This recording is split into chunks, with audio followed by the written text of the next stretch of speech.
எல்லாருக்கும் வணக்கம்.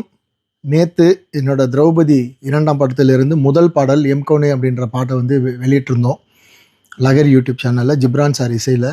அந்த பாடலை பாடகி சின்மை அவர்கள் பாடியிருந்தாங்க. இந்த பாட்டை வந்து நாங்கள் டியூனாக ரெடி பண்ணப்பவே நான் வந்து சொல்லிட்டேன், சார் சின்மை மேடம் பாட வைக்கலாம், ரொம்ப அழகான ஒரு மெலடி இது, அவங்க பாடினாங்கன்னா அந்த பாட்டுக்கு ஒரு உயிர் இருக்கும். ஏன்னா நான் ரொம்ப நாளாக சின்மை மேடமோட ஃபேன் ஃபாலோவர். அவங்க அவ்வளோ அழகாக இருக்கும் அவங்களோட வாய்ஸ். அதனால தான் நான் தான் கேட்டேன், அவர் ஒத்துக்கிட்டார்.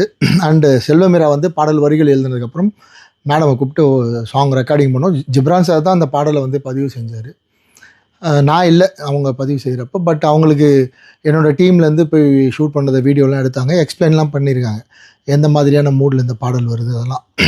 ஸோ இதெல்லாம் நல்லபடியாக முடிஞ்சிச்சு. நேற்று அந்த பாடல் வெளியிடறதுக்காக ஒரு ப்ரமோ போட்டப்போ அதில் அந்த சின்மை மேடமோட விஷுவல்ஸ் வந்தது. அதை பார்த்த சில பேருக்கு வந்து என்ன நடந்துச்சுன்னு புரியல. எனக்கு நான் ட்விட்டரில் ரெகுலராக இருக்கிறதால, எக்ஸில் ரெகுலராக இருக்கிறதால எனக்கு வந்து அது புரிஞ்சிச்சு. உடனே ஒரு கண்டினியூஸாக ஒரு 30 பேர் வந்து சின்மை மேடமாக கண்டினியூஸாக அட்டாக் பண்ணுறாங்க. என்னென்னா, இந்த மாதிரி திரௌபதி, ருத்ரதாண்டவம், பகாசுரன் போன்ற படங்களெல்லாம் எடுத்தார். அவர் வந்து ஒரு குறிப்பிட்ட மக்களுக்காக தான் படம் எடுப்பார், அவர் வந்து பெண்களுக்கு எதிரான படம் எடுப்பார் அப்படிலாம் சொல்லி நீங்கள் அவர் படத்தில் போய் எப்படி பாட்டு பாடலாம், நீங்கள் பெரிய புரட்சியாளர், இப்போ வந்து இவங்க புரட்சிலாம் எங்கே போச்சுன்னு சொல்லி அவங்க சின்மை மேடம் கண்டினியூஸாக அட்டாக் பண்ண உடனே எனக்கு அப்போவே புரிஞ்சிடுச்சு இவங்க ஏதோ ரியாக்ட் பண்ண போகிறாங்கன்னு. ஆனால் என்ன ரியாக்ட் பண்ண போகிறாங்கன்னு தெரியல. நான் நினச்ச மாதிரியே அவங்க வந்து இந்த பாடலை நான் பாடியதற்காக மன்னிப்பு கேட்டுக்கொள்கிறேன், இந்த சித்தாந்தத்தில் படம் எடுக்கிறாங்கன்னு தெரிஞ்சால் நான் பாடாமலே இருந்திருப்பேன் அப்படின்னு ஒரு ட்வீட்டை வந்து டக்குன்னு போட்டாங்க. எங்ககிட்டயோ இல்லை இசையமைப்பாளர்கிட்டயோ எந்த விதமான விளக்கமும் கேட்காம. அது எங்களுக்கு ரொம்ப அதிர்ச்சியாக தான் இருந்தது. ஏன்னா ஒரு படக்குழுவாக ஒரு இவ்வளோ பெரிய பட்ஜெட்டில் இவ்வளோ பெரிய ஒர்க் பண்ணி இதில் என்ன பண்ணியிருக்கோம், என்ன கண்டென்ட்னு கூட தெரியாது யாருக்கும், அவங்களுக்குமே தெரியாது. ஒரு வாட்டி கேட்டுருக்கலாம், இந்த மாதிரி சொல்கிறாங்க என்ன உங்கள் நிலைப்பாடுன்னு கேட்டுட்டு கூட அவங்க ஒரு முடிவு எடுத்துருக்கலாம்.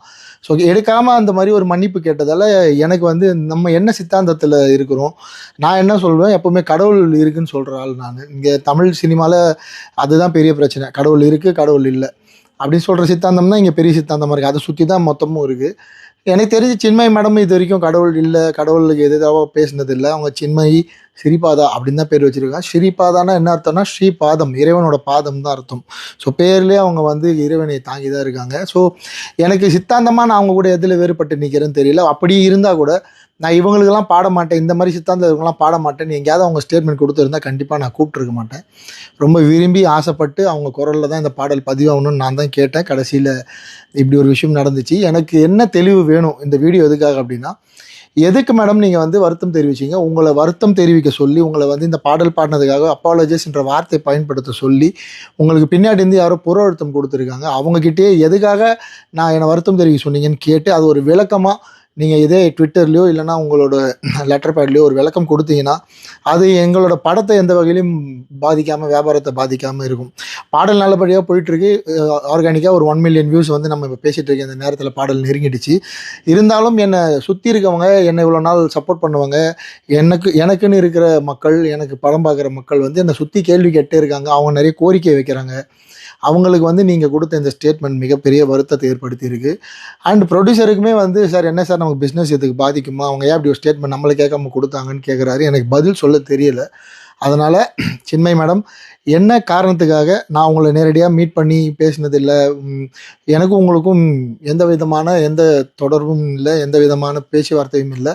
அப்படி இருக்கப்போ நான் ஏதோ பெரிய குற்றம் பண்ணிட்ட மாதிரி, தப்பு பண்ணிட்ட மாதிரி, இது ஒரு வகையான ஒரு ஒதுக்கி வச்சு பேசுகிற மாதிரி, ஒரு மாதிரி நான் ஏதோ பெருசாக இந்தியா நாட்டை தாண்டி வெளியே இருக்கிறவங்களுக்கு வந்து நான் ஏதோ ஒர்க் பண்ணி என்னை வந்து அது அந்த வார்த்தை கரெக்டாக எனக்கு பிரயோகிக்க தெரில, அப்படியான ஒரு ஸ்டேட்மெண்ட் மாதிரி இருக்குது. ஸோ தயவு செஞ்சு நீங்கள் ஒரு விளக்கம் கொடுப்பீங்கன்னு நான் நினைக்கிறேன். அப்படி விளக்கம் கொடுக்க விருப்பம் இல்லைன்னா நீங்கள் போட்ட அந்த பதிவையாவது நீங்கள் நீக்கிடணும். ஏன்னா அது இந்த படத்தை வியாபார ரீதியில் எந்த வகையிலும் அது பாதிக்கக்கூடாதுன்னு நான் உங்களை கேட்டுக்கிறேன். And thank you. அவ்வளோ பெரிய பிரச்சனை வந்தப்பவும் என் கூட நின்று இந்த பாடலை வந்து பொதுமக்கள் கிட்ட, வெகுஜனம் கிட்ட கொண்டு போய் சேர்த்து ரசித்து கொண்டாடிட்டு இருக்கீங்க. உங்கள் அத்தனை பேருக்கும் என்னுடைய நன்றி. மற்ற மொழியிலும் இந்த பாடல் வெளியாகி இருக்குது. ஸோ அந்த மொழிகளுக்கும், அந்த மொழியில் பாட்டு பார்த்து ஃபோன் பண்ணி பேசின ஆயிரக்கணக்கான ரசிகர்களுக்கும் இந்த நேரத்தில் நான் வந்து நன்றி தெரிவிச்சுக்கிறேன். விரைவில் சின்மை மேடம் கிட்டேருந்து ஒரு நல்ல பதில் எதிர்பார்க்குறேன். தேங்க்யூ.